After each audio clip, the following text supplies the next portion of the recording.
Bom dia, primeiro ano, tudo bem? Na aula de hoje, nós vamos estudar a relação que existe entre distribuição eletrônica e tabela periódica, ok? A posição dos elementos na tabela está organizada na forma de uma coordenada. O que é uma coordenada? Olha isso aqui. Eu tenho na minha horizontal uma certa quantidade de espaços, na minha vertical também. Vocês já devem ter visto isso em matemática, um plano cartesiano assim, ou, por exemplo, nos radares existe uma forma de identificar o ponto em que está aquele objeto. Isso é uma coordenada, é uma identificação de um ponto em um espaço. De que forma acontece isso? Na forma de linhas, ok? No caso da tabela periódica, são 7 períodos, que são as 7 linhas. E colunas, que são, no caso, os 18 grupos da tabela periódica. Como que eu encontro a posição dos elementos aqui dentro? Através da sua distribuição eletrônica. Então, vamos fazer algumas distribuições e vamos encontrar esses pontos onde eles estão. Tá? Ao invés de usarmos x e y, igual acontece na matemática, aqui na química nós usamos períodos, que é pelo número de camadas ocupadas, e grupos, que é pelo número de elétrons do último subnível, ou na camada de valência. Além dos 18 grupos que a tabela tem, ainda existem duas grandes divisões entre duas grandes famílias de elementos, a dos elementos representativos e a dos elementos de transição. Você pode ver que eu usei cores diferentes aqui na tabela. Então, os elementos representativos, eles estão aqui onde está de rosinha, ó. Família 1 e 2, ou grupo 1 e 2, e depois do grupo 13 ao 18. Esses são os representativos. E os de transição? Os de transição estão entre os grupos 3 até o grupo 12. Todos esses são de transição. Eles podem ser de transição interna ou de transição externa. Nós vamos ver essa diferença também, ok? Primeiro, o que é um elemento representativo? O elemento representativo é aquele que, quando eu faço a distribuição eletrônica, o subnível de maior energia, ou seja, o último subnível preenchido, está na última camada. Aqui eu tenho cálcio, por exemplo. Fiz a distribuição eletrônica do cálcio. 1s2, 2s2, 2p6, 3s2, 3p6, 4s2. Vamos lá, vamos contar que tem 20. 2 com 2, 4, com 6, 10, 12, 18, 20. Ok? Ele vai até a camada 4, ó. Ele não ocupa de 4 em diante, somente o 4. Então, qual é a camada de valência do cálcio? É a quarta camada, ok? É a última camada. E qual é o subnível de maior energia? Qual é o subnível que eu escrevi por último aqui? É o 4s2, ok? Portanto, ele está dentro da camada de valência. O subnível de maior energia de um elemento representativo está em sua valência. Então, onde eu vou procurar o cálcio aqui? Eu já vou procurar entre as famílias representativas, 1 e 2 ou de 13 a 18. Ok, e o elemento de transição? O elemento de transição ele é um pouquinho mais complexo. Por quê? O elemento de transição ele possui subnível de maior energia dele fora da valência. Observe aqui, ó. 1s2, 2s2, 2p6, 3s2, 3p6, 4s2. Aqui já deu 20. Mas o número atômico dele é 21. Então, eu tenho que acrescentar mais um elétron aonde? No próximo subnível, que é o 3D. Então, ele vai até a camada 4, olha só. Mas o subnível de maior energia dele está na camada 3. Embora esteja separado aqui por causa desse 4 no meio, ele pertence a essa camada 3.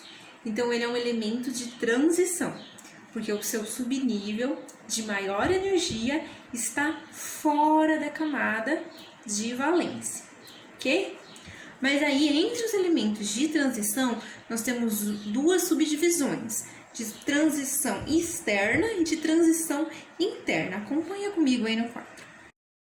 Aqui, um elemento de transição externa são esses elementos que estão aqui entre 3 e 12 nesse pedaço da tabela, ou seja, compondo o corpo da tabela mesmo. Os elementos de transição externa, olha só um deles. O subnível de maior energia está na penúltima camada, ok? Não está na valência, mas está na penúltima e é um subnível D. Vamos contar o ferro aqui, ó. 2 com 2, 4 com 6, 10, 12, 18, 20 e 26. Aqui todos os 26 elétrons. E quem é o subnível de maior energia? É o 3D6. Está na penúltima camada. Então, ele é um elemento de transição externa. Você fez a distribuição eletrônica. Você viu que o último subnível, o subnível de maior energia, é o D, está na letra D, em qualquer número, mas está na letra D. Isso significa que você vai encontrar esse elemento aqui, nesse pedaço grande aqui, entre os grupos 3 e 12. Você pode ter certeza que o elemento está aí. Quando você faz a distribuição regular, ok? Alguns elementos possuem uma distribuição eletrônica irregular. Então, quando você fizer a distribuição eletrônica, tá certinho. Mas quando você for olhar na tabela, ele está num lugar diferente, porque ele tem uma distribuição eletrônica irregular. Ok? Nós vamos trabalhar esses elementos também. Agora vamos ver os elementos de transição interna. Os elementos de transição interna são dois pequenos períodos que estão dentro da tabela e que aparecem abaixo aqui da tabela. É o grupo dos lantanídeos e dos actinídeos. Eles estão aqui no 6º e 7º grupo, respectivamente, mas eles aparecem embaixo, porque é como se eles estivessem entrando aqui na tabela, atravessando a tabela. Como tem como fazer isso, eles são colocados aqui embaixo, ok?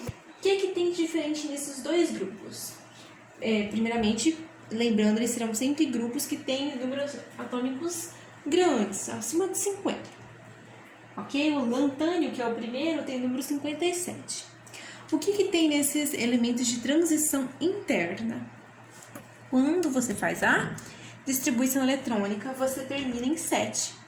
O subnível de maior energia dos elementos de transição interna não estão nem no último e nem no penúltimo nível de energia, ou seja, nem no último, nem na penúltima camada eletrônica, está na antepenúltima. Então, termina em F. Você pode ver aqui os elementos representativos S, os de transição D, os de transição interna F. Aqui nós temos a distribuição eletrônica do európio. O número atômico dele é 63. Se você for somar todos os números aqui de laranja, você vai obter justamente o 63.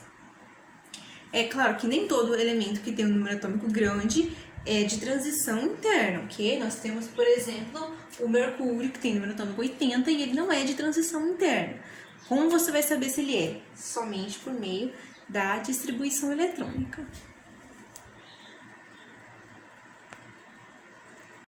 Nós temos aqui a tabela, eu deixei para vocês os subníveis de maior energia e quanto tem em cada grupo, ok? Vamos lá, os elementos representativos, eles podem ter o último subnível em S1 ou em S2, ele vai estar nessa posição, 1 e 2, ou pode ter o seu último subnível preenchido em P, entre 1 e 6. Lembra que o número máximo que o P pode ter é 6 elétrons, ok? Então, os elementos representativos podem terminar também em P, entre P1, P2, P3, P4, P5, P6. Os elementos de transição externa irão ter o subnível de maior energia em D. E os elementos de transição interna terão subnível de maior energia em F. Agora eu vou mostrar para vocês na lousa um caso diferente, que ocorre somente entre elementos de transição interna e externa, que é chamado de distribuição eletrônica irregular. Então, você vai fazer a distribuição eletrônica, quando você vai comparar com a sua tabela, o elemento não tem aquela distribuição, porque ele tem uma distribuição irregular. Muitos elementos de transição têm essa distribuição irregular. Acompanhe aqui comigo no quadro. Aqui nós temos um caso de distribuição eletrônica irregular, que é o cobre, ele tem número atômico 29. Como deveria ser a sua distribuição? dessa forma, né? Seguindo a norma do diagrama de Pauling, deveria ser assim: 1s2, 2s2, 2p6, 3s2, 3p6, 4s2, 3d10. Ok? Lembrando, ele é o quê? Ele é de transição externa, ok? Por que ele é de transição externa? Porque o 3D é o subnível de maior energia, ok? Mas como ele realmente é? Como é realmente a distribuição dele? Ela vai correta até aqui. Quando chega na camada de valência, olha só um erro aqui. Em vez de preencher todo o subnível S antes de passar para o próximo, ele tem apenas um elétron e o D tem 10 elétrons. Então, isso aqui é chamado de distribuição eletrônica irregular, que é quando foge ao padrão lá do diagrama de Pauling.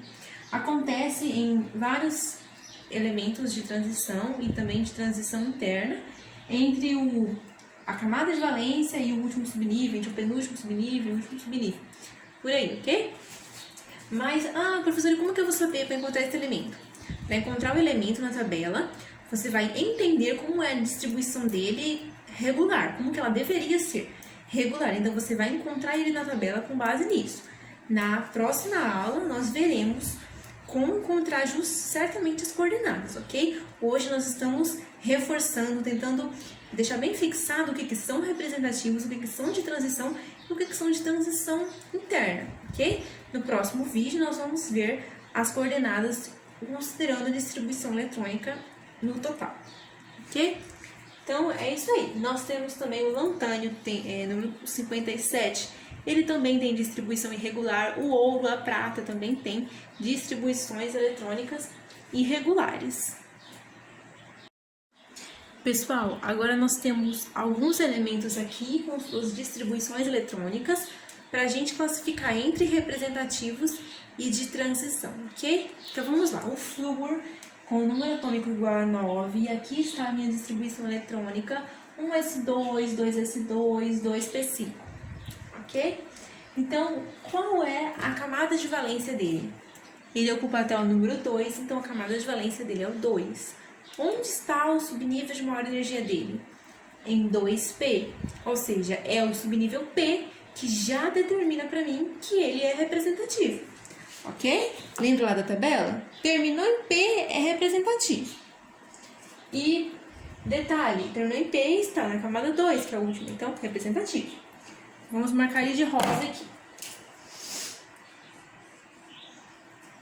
Silício, número atômico igual a 14. Aqui está a distribuição eletrônica dele: 1s2, 2s2, 2p6, 3s2, 3p2. Ok? Quem é a última camada dele? Quem é a camada de valência? É o 3.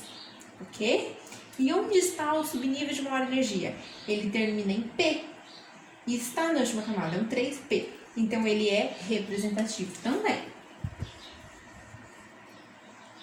Ok? Pessoal, lembrando de não confundir camada de maior energia ou camada de valência com subnível de maior energia, tá? Subnível de maior energia é o último que eu preenchi. Camada de valência é todo o número grande aqui, completo, com todos os seus subníveis, que é a camada mais externa. Titânio, 22. Aqui está a distribuição eletrônica do titânio. Ele termina onde? Termina em 3D. 3D2. Se ele termina em D, isso já diz para mim que ele é um elemento de transição. Que tipo de transição? Vamos olhar aqui na tabela? Ó, ele está em D, então ele é de transição externa. Ok? Ele ocupa até a quarta camada, olha aqui o número 4. Mas o subnível de maior energia dele está na penúltima camada, que é a camada 3. Então, ele é um elemento de transição. Vamos marcá-lo aqui. Então, do vídeo de hoje era isso aí. Vocês vão ter um PDF aí com mais algumas resoluções sobre isso, representativos, de transição interna, para a gente fixar bem, porque na próxima aula nós vamos continuar o assunto de distribuição eletrônica, mas aí considerando mais aspectos da configuração eletrônica dos elementos, ok? Tchau, tchau, pessoal!